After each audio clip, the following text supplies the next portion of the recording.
اعوذ باللہ من الشیطان الرجیم، بسم اللہ الرحمن الرحیم۔ سورہ بقرہ آیت نمبر 188 ترجمہ۔ اور آپس میں اپنے مال یا ایک دوسرے کے مال ناحق نہ کھاؤ، اور اس سے یا اس کو یعنی رشوت کو حاکموں تک نہ پہنچاؤ، تاکہ تم لوگوں کے مال کا کچھ حصہ گناہ سے یا ناجائز طور پر کھا جاؤ، اور ہو تم علم رکھتے یا جانتے۔ شان نزول۔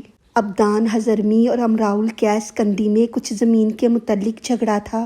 ان دونوں نے یہ مقدمہ حضور صلی اللہ علیہ وآلہ وسلم کی بارگاہ میں پیش کیا، جس میں ابدان تو مدعی تھے اور امراء القیس مدعا علیہ۔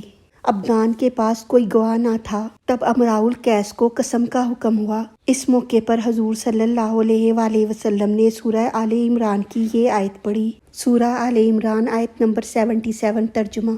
بے شک جو لوگ اللہ کا اقرار اور اپنی قسمیں تھوڑی قیمت پر بیچتے ہیں یا ان سے تھوڑی قیمت حاصل کرتے ہیں، یہی لوگ ہیں جن کے لیے آخرت میں کوئی حصہ نہیں، اور نہ اللہ ان سے کلام کرے گا، اور نہ قیامت کے دن ان کی طرف نظر کرے گا، اور نہ انہیں پاک کرے گا، اور ان کے لیے عذاب ہے دردناک۔ اس آیت کو سن کر امراء القیس نے قسم نہ کھائی، اور وہ دونوں رونے لگے، جن میں سے ہر ایک یہ کہتا تھا کہ یہ زمین میری نہیں، میرے اس بھائی کی ہے۔ اس پر یہ آیت کریمہ اتری۔ حضور صلی اللہ علیہ وآلہ وسلم نے ان کو جنت کی خوشخبری دی۔ تفسیر۔ ولا اور نہ، تاکلو تم کھاؤ، اموالکم اپنے مال، بینکم آپس میں، بالباطلی باطل طریقے سے یا ناحق، اگرچہ تاکلو کے معنی کھانا ہے، مگر یہاں کھانا پینا پہننا وغیرہ ہر قسم کے استعمال کی ممانعت مقصود ہے۔ اموالکم سے یا تو اپنے ذاتی مال مراد ہیں یا ایک دوسرے کے مال، مگر ظاہر یہی ہوتا ہے کہ ایک دوسرے کے مال مراد ہیں۔ شریعت میں ہر ناجائز اور غلط چیز کو باطل کہا جاتا ہے، کیونکہ وہ مٹنے والی ہے۔ یہاں اس سے خرچ اور آمدنی کے تمام ناجائز طریقے مراد ہیں۔ شراب خوری اور حرام کام میں خرچ کرنا اور فضول خرچی، یہ سب باطل خرچ ہیں۔ اور رشوت، غصب، لوٹ، چوری، جھوٹی قسمیں، جوا، خیانت وغیرہ ناجائز پیشے ہیں۔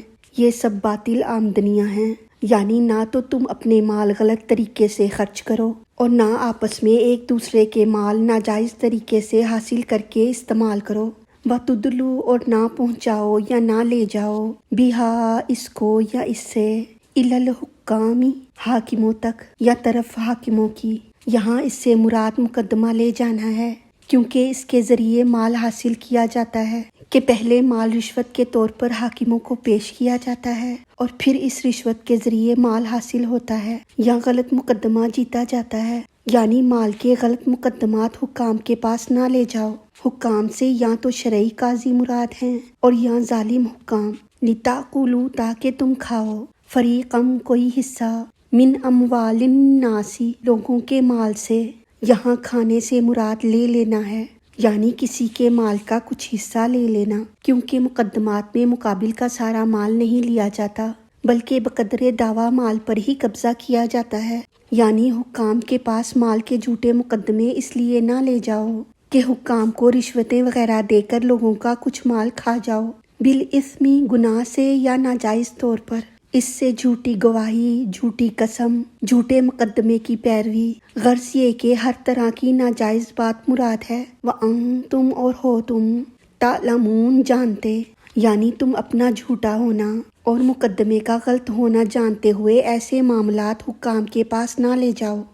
اب اس آیت کا خلاصہ اس طرح ہے: اے مسلمانوں، تم آپس میں ایک دوسرے کے مالوں پر ناجائز قبضہ نہ کرو اور انہیں غلط طریقے سے استعمال میں نہ لاؤ، اور اپنے ظلم پر مدد لینے کے لیے جھوٹے مقدمات حاکموں کے پاس اس نیت سے نہ لے جاؤ کہ کچھ دے دلا کر یا جھوٹی گواہی قائم کر کے یا غلط ثبوت پہنچا کر یا حکام کو فریب دے کر ان سے غلط فیصلے لے کر لوگوں کے مال ناجائز طور پر نہ کھاؤ، حالانکہ تم جانتے بھی ہو کہ تم اس مقدمے میں جھوٹے ہو۔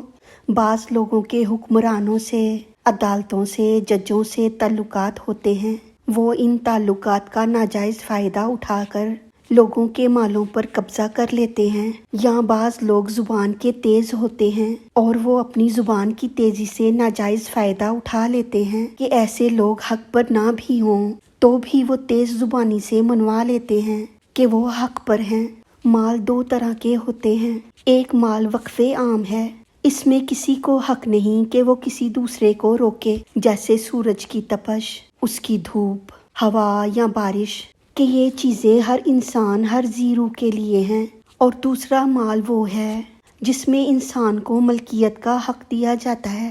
جو چیز انسان کی ملکیت میں آ گئی، یعنی زمین، مکان، دولت یا کوئی اور جائیداد، اگر وہ جائز طریقے سے اسے کماتا ہے تو اس پر اس کا حق ہے۔ کسی بھی مذہب کا ہو یا کوئی بھی قوم ہو اس کو مانتی ہے، لیکن بعض ایسی برائیاں بھی ہیں جیسے چوری، ڈاکہ، قتل وغیرہ۔ ان چیزوں کو ساری دنیا برا کہتی ہے۔ اسلام ہمیں یہ حکم دیتا ہے کہ جس کا جو حق ہے وہ اس سے نہ چھینا جائے، ناجائز طریقے سے اس سے نہ لیا جائے۔ اگر آپ نے جائز طریقے سے اس چیز کی ملکیت لینی ہے تو قیمت دے کر اس کو لیں، ناجائز طریقے سے چھینا جھپٹی کر کے یا زبان کی تیزی سے نہ لیں، کیونکہ حرام رزق کا سب سے پہلا نقصان یہ ہوتا ہے کہ حرام کھانے والے کی دعا قبول نہیں ہوتی۔ حضور صلی اللہ علیہ وآلہ وسلم کے ارشاد پاک کا مفہوم یہ ہے کہ ایک شخص جو بہت دور سے سفر کر کے آئے، اس کے پاؤں مٹی سے اٹے ہوں گے، اس کے بال پریشان ہوں گے، اس کے کپڑے پھٹے ہوں گے، اور وہ بیت اللہ کے گرد طواف کر رہا ہوگا، اللہ کو پکار رہا ہوگا، لبیک اللہم لبیک، لیکن بارگاہ الہی سے اس کا کوئی جواب آئے گا نہ، اللہ اس کی فریاد سنے گا۔ عرض کی گئی، یا رسول اللہ صلی اللہ علیہ وآلہ وسلم، اتنی محنت، اتنا مجاہدہ کر کے جو بیت اللہ شریف پہنچ کر اللہ کو پکار رہا ہوگا تو اس کی بات کیوں نہیں سنی جائے گی؟ فرمایا، اس لیے کہ اس کا کھانا حرام ہے، اس کا پینا حرام ہے، اس کا لباس حرام ہے، اور وہ حرام سے پرورش پایا گیا ہے، تو اس کی پکار کا جواب کیسے دیا جائے گا؟ اگر کوئی حرام کھاتا ہے، چوری سے پیسہ کماتا ہے، رشوت لے کر پیسے جمع کر لیتا ہے، دوسروں کے حقوق غصب کر لیتا ہے، اور پھر وہ حج پر چلا جاتا ہے تو کوئی فائدہ نہیں۔ دنیا میں یہ ہوتا ہے کہ اللہ کریم اس کی درخواست رد فرما دیتے ہیں، اور آخرت میں یہ ہوگا۔ حدیث شریف کی تشریح میں ملتا ہے کہ بعض مسلمان ایسے ہوں گے جن کی نجات تو ہو جائے گی، جو کچھ انہوں نے حرام کھایا اس کی تلافی بھی ہوگی، معافی بھی ہوگی، یعنی بعض ایسے لوگ ہوں گے جنہوں نے توبہ کر لی، جس کا رزق مارا تھا اس سے معافی بھی مانگ لی، اللہ نے نجات بھی دے دی، لیکن نجات کے بعد اگر اس کے وجود میں حرام کا گوشت ہوگا تو وہ گوشت ضرور آگ میں جلے گا۔ اس کے جلانے کے لیے انہیں دوزخ جانا ہوگا۔ جب وہ گوشت جل جائے گا تو اللہ انہیں دوسرا گوشت عطا فرما کر جنت بھیجیں گے۔ دنیا کی عارضی زندگی میں اس تھوڑی سی چھینا جھپٹی سے انسان کی ابدی زندگی کتنی متاثر ہوتی ہے۔ سب سے بڑی تباہی، سب سے بڑا نقصان یہ ہے کہ اس کی دعا نہیں سنی جاتی۔ انسان کے پاس سب سے بڑا ہتھیار اس کی دعا ہی تو ہے۔ جب وہ اللہ کی بارگاہ میں ہاتھ اٹھاتا ہے تو اللہ اس کی دستگیری فرماتا ہے۔ یہ سب سے بڑا ہتھیار ہے۔ دنیا کی کوئی طاقت اس کا مقابلہ نہیں کر سکتی کہ جب کوئی ہاتھ اٹھائے اور اللہ تعالیٰ اس کی دستگیری فرما دے۔ اگر اس کی بات پوری کر دے تو کوئی روکنے والا نہیں۔ اگر حرام کا لقمہ کھا لیا تو اس سعادت سے محروم ہو گئے۔ اللہ کریم معاف فرمائے، چند سکوں کے لیے کتنا بڑا نقصان ہے۔ اللہ تعالیٰ ہماری غلطیوں کو معاف فرما کر ہمارا پڑھنا سننا اپنی بارگاہ میں قبول فرمائے، ہمیں دین و دنیا کی تمام نعمتیں عطا فرمائے، اور ہمیں عمل کی توفیق عطا فرمائے۔ آمین یا رب العالمین۔ وما علینا الا البلاغ المبین۔